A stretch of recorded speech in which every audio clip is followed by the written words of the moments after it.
The world famous Tony Williams. In the house. Man, I'm a fan. I'm going to start off by saying I'm jealous that you have skills that I don't have.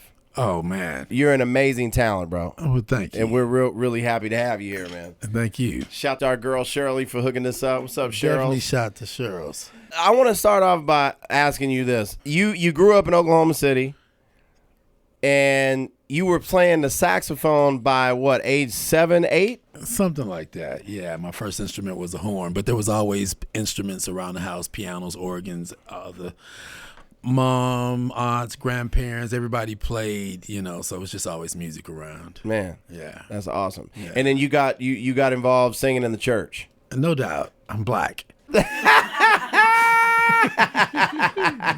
Amazing. When did you? What was the turning point in your career that you would say was like it was like, man, this is amazing? Like, what was the big thing in your career that was just amazing turning point for you? Well, actually, it probably started long before anybody else, before I was exposed to the public. And I think it's that point in everybody's career where they develop what their thing is. And mine developed in a time because, it was one of those things, I've been doing music. Well, actually, I was in my first, going back to my college days.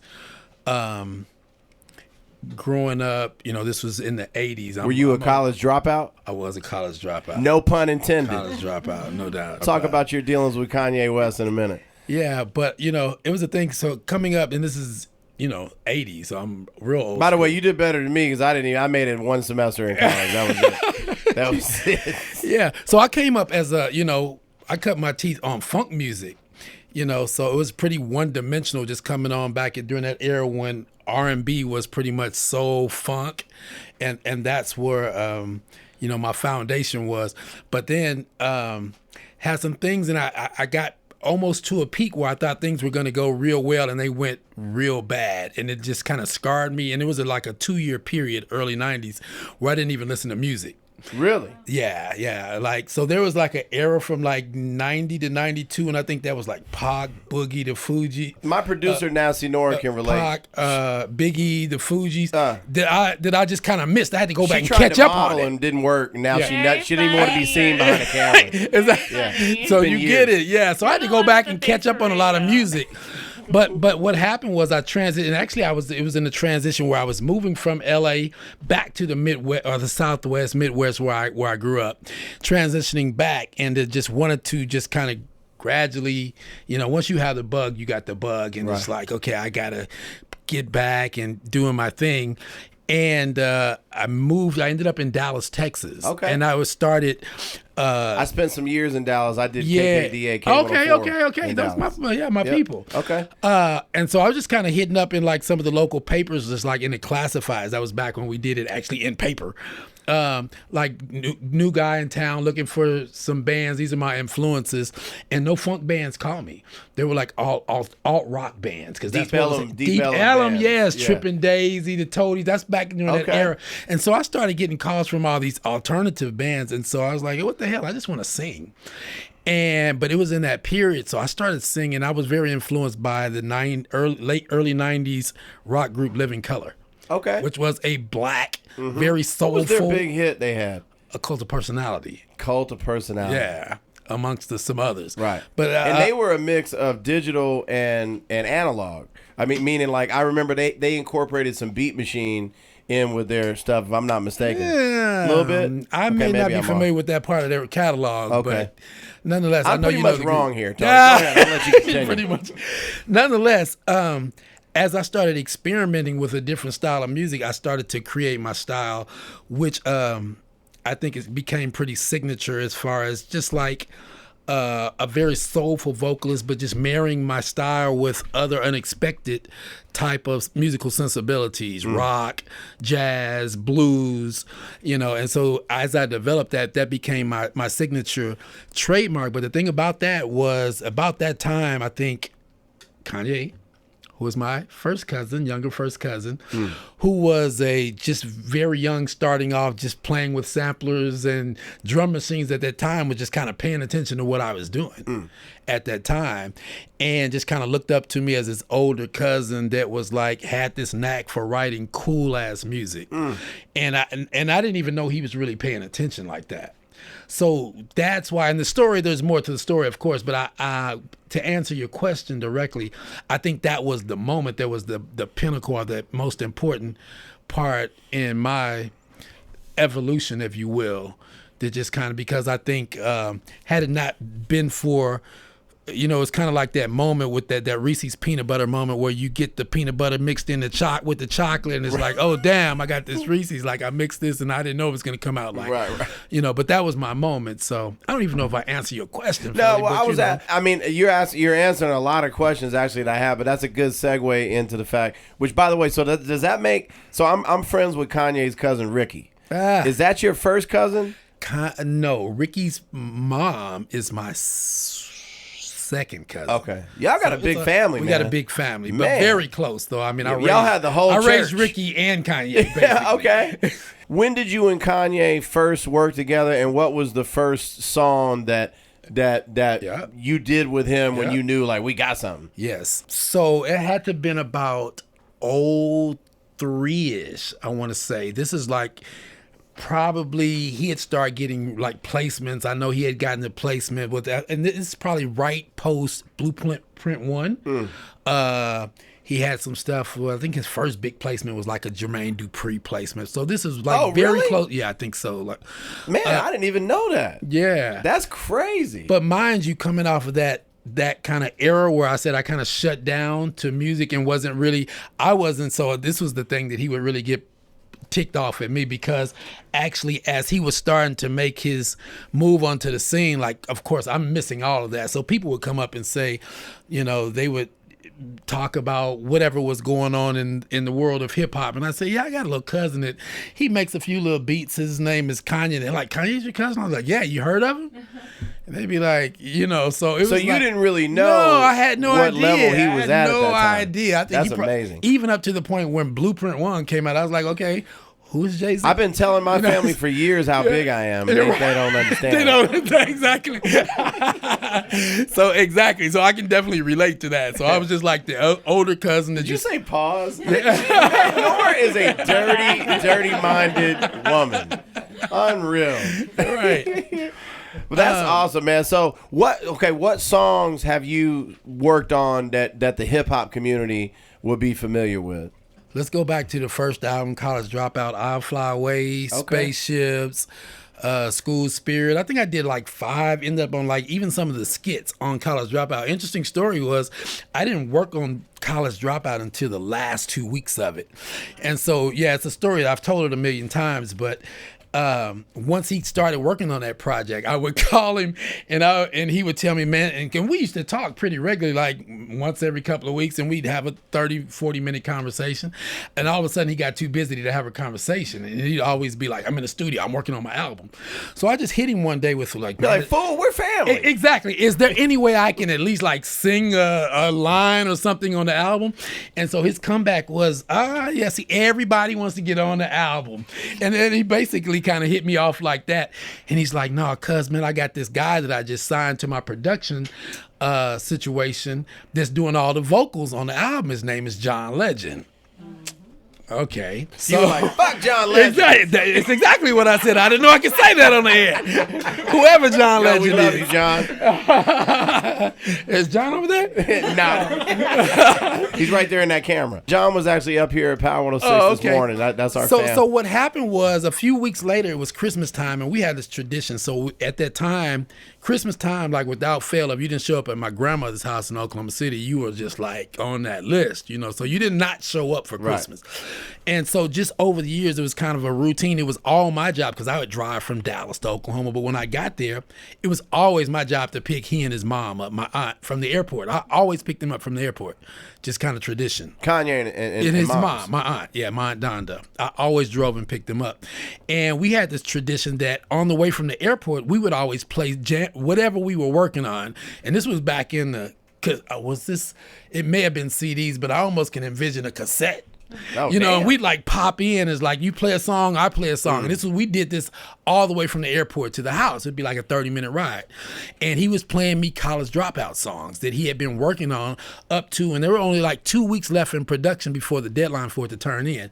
And Spaceships came on. And I'm driving, and I just start riffing on top of Spaceships. He said, "Stop that, cuz, run it back. Do that again." And I just start riffing over it.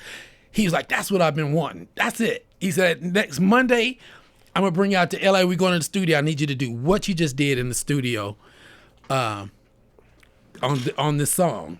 So the following week, we were in the studio working on Spaceships. We finished that, and then he's like, "Let's see what else you can do." And so do you remember how that part went? No, I don't. Come on, man. We need something live right now. You got me excited. Right. Well, you remember Space. I wanna fly. Yeah. So man, it's man. I'm straining to remember all the records that we've done over these years. It's been so many. But before that weekend was over, I was on 5 songs on College Dropout. But it all happened in 1 week. All the stuff on that trip to LA was an amazing trip. It was an amazing trip. So fast forward to finish your question, Late Registration, of course, that was We Majored, which was my favorite album. Ye record, by the way. And that was at Record Plant. It was. I remember. But I also want to talk about the fact that, so there's other artists that want to work with you, such as Tyler, the Creator. I know recently he tweeted that he wants a Tony Williams, Kanye West project. He said that. I don't know if he was implying I don't know. Have you ever seen a Tyler feature on anything? Because I tried to hit him for a feature, and I don't know that I've ever seen a Tyler feature. That'd be great, though. I mean, I'm definitely a fan. We'd love to see a Tony Williams, Kanye West, Tyler the Creator album. I mean, while Kanye's doing all these albums, he might as well do a Tyler the Creator album, right? Yeah, shout out to Tyler Creator for that one. I think that may have been the tweet that like pushed it all the way over the top. So maybe we'll get one. That's what's up. Shout out to Tyler the Creator. So what inspires you? Being such a you're a music head, you're a singer, you're a musician. What inspires you when you listen? I could ask you what inspires you in general, but I want to get a little more detail. What inspires you with the hip hop community? Like, are you a Ty Dolla $ign fan? Are you a Jeremiah fan? No, I am a Ty Dolla $ign fan. I'm a big fan of his, and we're good friends as well. But I'm not really inspired by anything. Even I get the question a lot, even with my own writing and compositions. What inspires you? And I have a style, and I'm basically a storyteller, and I've always been intrigued by the craft of storytelling. When I was a kid, my mom. I remember when I was a small kid, my mom was still in school working on her master's, and every Saturday we go to the library, and she'd be researching or whatever she was doing, and there was always this storyteller at the library, and the kids would just sit on the floor around her, and she would tell these fascinating, compelling stories, and I was just always intrigued by that art, that craft, and so I think that all of us, which is indicative by even an experience in the barbershop, we just love to hear a great story. That's why you go to the barbershop, just to, no doubt. You know what I'm saying? To hear. I wouldn't even have my hair cut if it wasn't for the conversation. Exactly. Like, why do I need to go to the barbershop? So I think everybody wants to hear a great story, and I think that it's my responsibility as an artist to give a story, but even if it's not my personal story. Right. So a lot of times I'm not inspired by anything. I just like what feels good. And I think so many times in music, we shape the listener's idea of what they like in music. That's what a programmer, a program director, we are programming what someone should receive or what they should accept as what's good. There's a statement or riddle or whatever you call it that I've seen before, and it always stuck with me. And it said, if you didn't know how old you are, how old would you be? That's real, because I'm 18. Exactly. Yeah. Exactly. I've been 18 for years. So I always think about if nobody ever told you what good music was, what you should like, then what music would you gravitate towards? And I think that's what music is to me. It's just like what I feel innately to me. For sure. And it's not about being inspired, because I got enough music. If I never listen to any more music, whether it be hip hop, R&B, if you cut me open, I'm just going to bleed out soul. Right. Because that's what I am. Right. So I'm not necessarily inspired. Did you by bleed anything. out some soul Soul with Teyana Taylor. What was your involvement with her album? You know what? Probably less than some of the others in this 5-song rollout, but I did have some vocals on the song "Hurry," which is just, I think, maybe my favorite song on the album, as well as the song "Never Would Have Made It." Never Would Have Made It. So there are some Tony Williams background vocals on the Teyana project. You know, I did write one of the original versions of the song "Three Ways," which I think was a great version, Teyana. However, you know, I think, and she worked closely with the writing duo Nova, which they're just incredible. But I think it's great for someone with a female perspective to write for female artists. What about Nas? Oh man, so what about Nas? I see the shirt. What about Nas? I see the shirt, and I know you have the shirt on, number one, because you're a fan. But what's been your involvement with Nas? You know, of course, you know the story about the Wyoming whole experience about all of us. I went to Wyoming. Hold up, were you out there? I was. Okay, well, we must have been in. We passing. had to. Yeah. We probably had a drink under the little rant or by the fire or somewhere. Yeah, okay.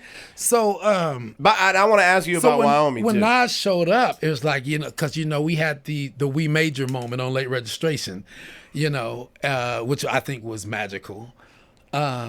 So when Nas showed up, I was like, Nas, I got you. We got to create another moment. So he was very receptive. You meaning when Nas showed up? To Wyoming. Oh, so recently. You guys did something right after that. Right after what? You guys did something since Wyoming? No.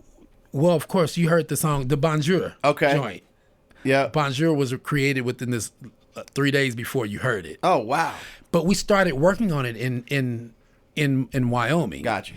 So once we came back here for the Kids See Ghosts release and all that, once we moved camp back to LA, we just picked up in the studio working on Nas's stuff, and that's when the whole Bonjour came together. I see. But what was your original question? What was? Man, I'm just asking questions. Man, it's Nas, man. I don't know what else to say. Like, it's Nas. I'm just so grateful just to. So when I look more into things you've done, names like Jay-Z pop up, and of course, Teyana Taylor. What was your involvement with Jay-Z? I'm just intrigued by this, man, because you've done so much, and it's amazing to me. Well, my first record with Jay-Z, I want to say, was a song called History. It was on the LeBron James More Than a Game soundtrack, but we also performed it at the first Barack inauguration. Speaking of performing, you performed with Nas last night. No, I didn't. I was at Tiana's release. Oh, you were at Tiana's release? Yeah. Who told me you performed with Nas? He performed the song. Nas performed it, but not with me. Nas performed it. I see. Yeah. I see. Yeah. Oh, Nas performed Bonjour last night. I got it. Sans Tony Williams. And how did that feel when it got back to you? Like, yo, he's at Staples Center performing this record. Like, were you like, damn it, why I'm at the Teyana Taylor party when I should be there? Well, actually, I thought it was great. I think the first showing of that where it popped up, he actually was at the Valentino show in Paris for Fashion Week a few days ago. And the song played during the catwalk situation, which is just, I that's got to be an amazing feeling. Oh my God. Yeah, very awesome. So I'm just shout outs to all the people that are supporting the song. Is there anybody in particular that you yearn to work with within the hip hop community? I mean, put it out there. Let's tell them right now. No, that's the thing, man. I've actually probably worked with all of them. So you work with Big Sean, being that you're involved with the good music stuff? I've not worked with him on a Big Sean project. Big Sean and I wrote together on Graduation back when he first came into the good music family. I feel like at this point, bro, I could bring up any artist and he's like, touched him did something for him. Yeah, we've somewhere along the line. We smoked together on Sunday. Exactly. Oh man, well, hey man, congratulations on all your success. And what's coming in the future immediately for you right now? Yes, so my last main. Are you getting favors back from Kanye doing some beats? Well, hopefully okay. There's a 7-song Tony Williams album, but I've got an album that's already finished. Can we get a Tony Williams Kanye West album? That's what I'm hoping. Dog, that'd be amazing, man. Yeah, maybe some tweets or something like that. Like what you just said. That you put that in a tweet. Got you. Attention. I'll tell Mike Dean to stay on Kanye. Exactly. But there's an album, King of the Fool Volume 2, which is the second coming of my last mainstream album, which is 2012 King of the Fool Volume 1, that's already on deck, ready to go. In fact, there's a single coming from it within the next couple of weeks that also features Wale called Everybody Knows. So that's the first thing in the pipe. I know something I wanted to ask you early on. What instruments, how many instruments and which instruments do you play? Mm-hmm. Is it easier for me to say what instruments do you not play? Nah. I am a composer, and like I said, I'm not very proficient at any of them. But you do strings, horns, everything. I'm a composer in my writing. I'm a singer-songwriter, and my writing tool is basically piano. And sometimes when I feel like it, I pick up a guitar and compose. That's awesome. Are you still in Oklahoma City? I live in Dallas. Oh, that's right. Okay, Texas, you said that. What part of Dallas? Same area. Did you say you lived in Arlington? I live Arlington, Fort Worth area. Oh, okay. So you live off I-30. Yeah, exactly. Got you. Exactly. Yeah, because K104, the station I worked at, right in down Dallas, the street, a few exits from there. Yep, Grand Prairie. Grand Prairie. Exactly. And they used to be in a dentist office, and now they got a new. I think KRMB is in that same building. That is correct. That's my fan bam out there, man. Shout out to the Dallas homies. Yeah, man.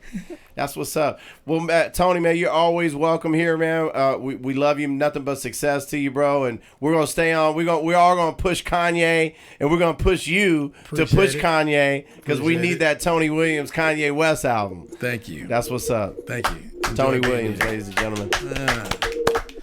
Shout out Philly Phil.